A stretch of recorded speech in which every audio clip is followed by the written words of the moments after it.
Bonjour à tout le monde, j'espère que vous allez bien. Ici Savant Céleste et aujourd'hui on se retrouve pour une nouvelle vidéo sur les signes des Gémeaux.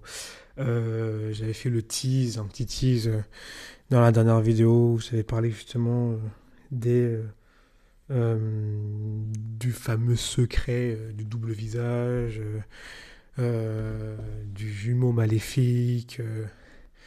Euh, Déjà même, sans même parler de part d'ombre, les signes des Gémeaux est déjà un signe qui a déjà une connotation plus ou moins maléfique, hein. On parle souvent du double jumeau dans l'histoire et dans les films. On voit souvent le jumeau maléfique.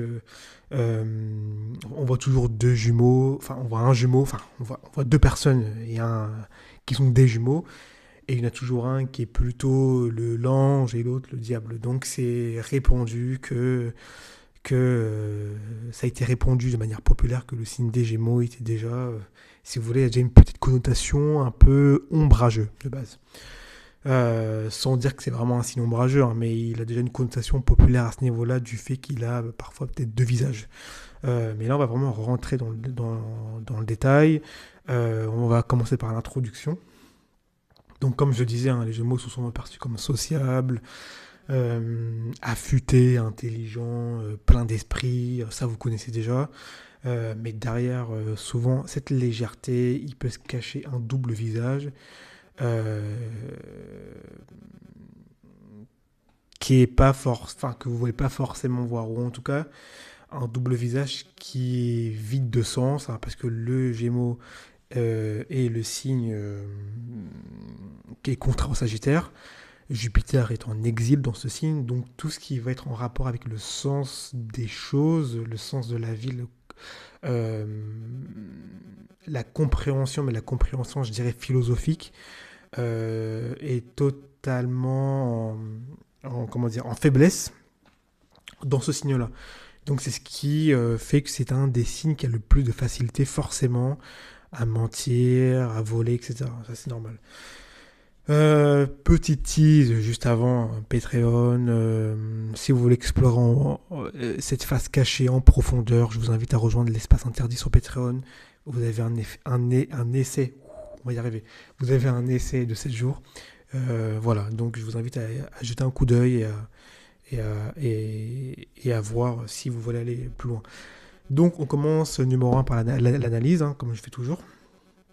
Donc les traits visibles que généralement on va voir sur le signe des Gémeaux, ça va être une communication qui va être fluide, une adaptabilité et une curiosité. Je dirais, si je dois rajouter d'autres choses, je dirais également le fait de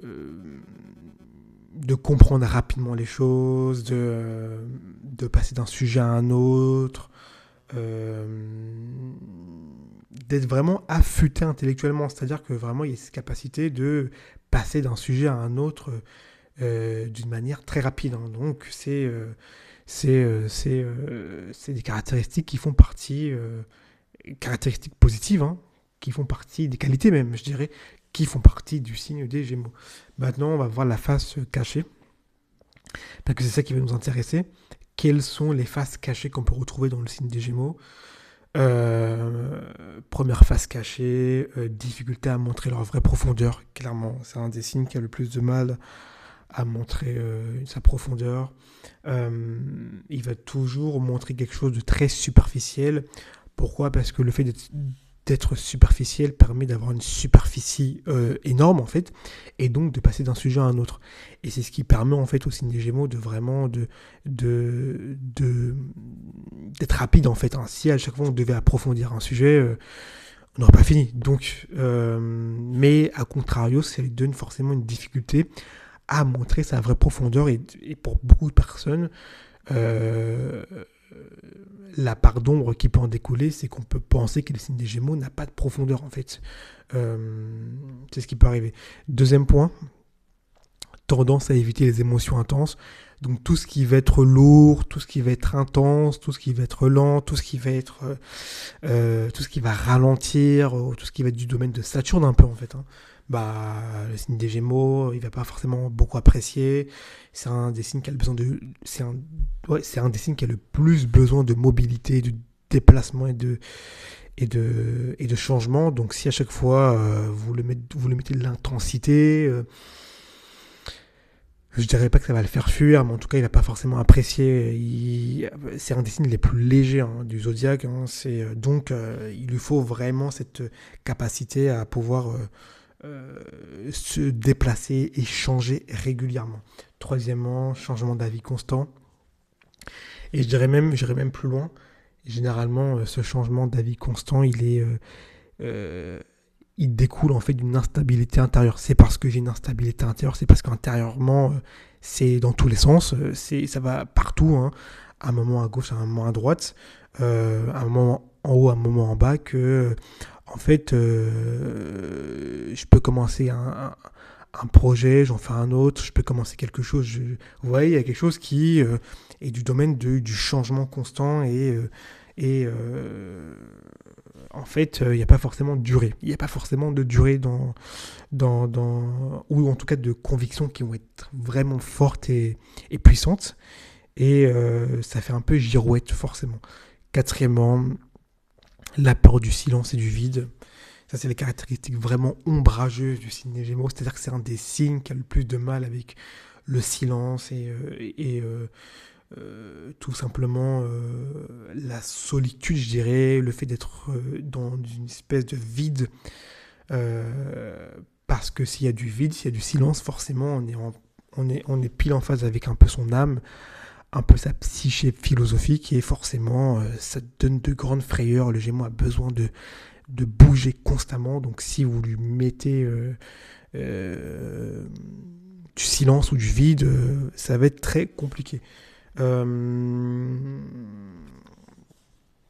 exemple concret, quelqu'un qui est très typé par exemple Gémeaux peut effectivement parler pendant des heures, mais éviter complètement ce qu'il ressent réellement. Donc en fait il va toujours beaucoup parler de plein de sujets, hein, mais il va tout le temps, on va sentir qu'il y a un évitement du ressenti. En tout cas il va pas forcément passer dessus, il va toujours un peu l'esquiver, il va toujours un peu s'adapter pour vraiment pas avoir à en parler.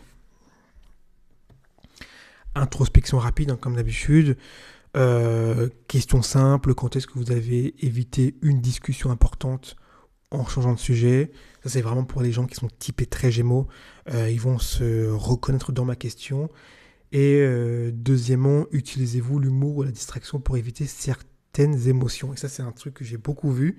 C'est que c'est souvent l'humour est une caractéristique qu'ils utilisent beaucoup pour vraiment s'adapter, pour vraiment désamorcer un potentiel conflit, pour vraiment... bon, après, s'il y a vraiment conflit direct, il n'y aura pas vraiment le choix, mais c'est une de leurs caractéristiques pour vraiment esquiver et pas en fait être frontal face à de possibles conflits ou attaques.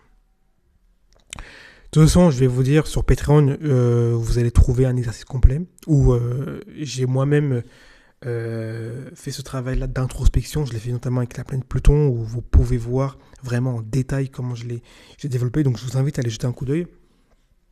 Et ça pourra peut-être vous donner une aide ou au moins un axe. Pour conclure, n'hésitez pas dans la barre de commentaires à mettre vos expériences, à comment vous avez répondu aux questions, est-ce que vous avez réussi à répondre de manière franche et honnête, et vous avez été sincère dans ce que vous avez mis, et puis en fait, le but c'est vraiment de créer une transformation, ou ça a encore un peu ramé. Dans ce cas-là, si ça a ramé, il faut vraiment mieux poser la question, revenir par rapport au thème également, et puis voilà. Donc, si je conclue sur le signe des Gémeaux, la vraie force, c'est pas forcément que dans la parole, hein. On s'en doute bien, mais c'est également dans la capacité à affronter le silence intérieur. Et c'est très souvent une difficulté, puisque c'est de l'apanage de Jupiter, et c'est de l'apanage en fait de la philosophie. Donc on voit bien que c'est une caractéristique qui est assez compliquée. Prochain épisode, évidemment, ce sera sur le signe des cancers et leur sensibilité comme prison intérieure. Et voilà, je vous invite à mettre un like, à vous abonner si vous avez pu apprécier la vidéo. Et puis on se retrouve avec d'autres vidéos.